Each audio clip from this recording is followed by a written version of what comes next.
Now we'll see the implementation of the operation inserting a new node to the left of the key element. The return type of the function is node star. Name of the function is insert left, and this function receives three arguments. The first argument receives the address of first node in the list. Second argument receives the data to be inserted, and third argument receives the key element to be searched for.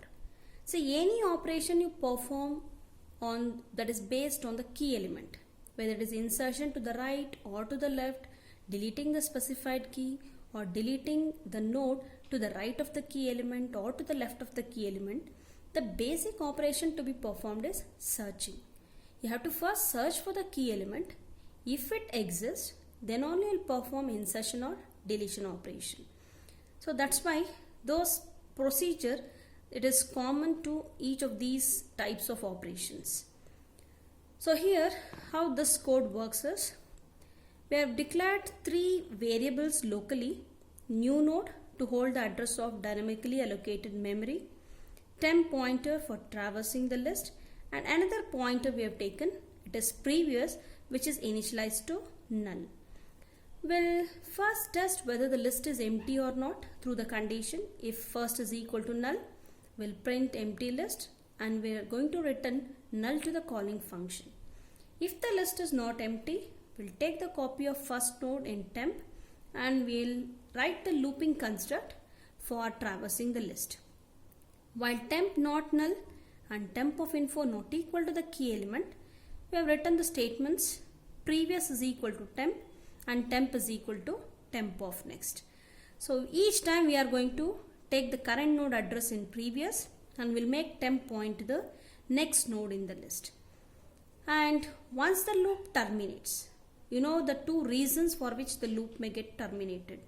The list may get exhausted, or we might have found the key element. So if temp reaches null, what we can infer?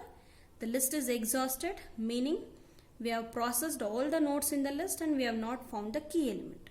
So we'll print the error message, key %d is not found. Else, if list is not exhausted, that means because of failure of second condition, the loop is terminated. The control will go to the else block, where we'll allocate memory for the new node using malloc. We'll store the data in the info field of the new node, and we'll check whether previous pointer is null or not. If the key element is first node information itself, then previous pointer will be null. Not even one time the loop will be executed. First time itself the condition will fail. If it is so, these are the two statements you are writing for connecting the new node to the beginning of the list. That is, new node of next is equal to first. We established that link, and we'll make new node itself as the first node in the list through the statement first is equal to new node. Otherwise, if key element is not the first node, then we'll write these two statements to connect the new node to the left of the key element. That is, previous of next is equal to new node, and new node of next is equal to temp. We'll see how these two set of statements will work by considering an example. You can see here, right? If key is the first node, we have taken three nodes in the list, where 3, 2 and 4 are the elements in the list, where the key element is the first node information. So first pointer is pointing to the first node in the list. So temp is initialized with address of first node. Now we are testing the condition. Is temp not null? Yes, it is true. Is temp of info not equal to the key element? Is it not equal? No, it is equal. So second condition has failed. So while loop gets terminated. So what we have to do, once the loop terminates, we'll check the previous pointer.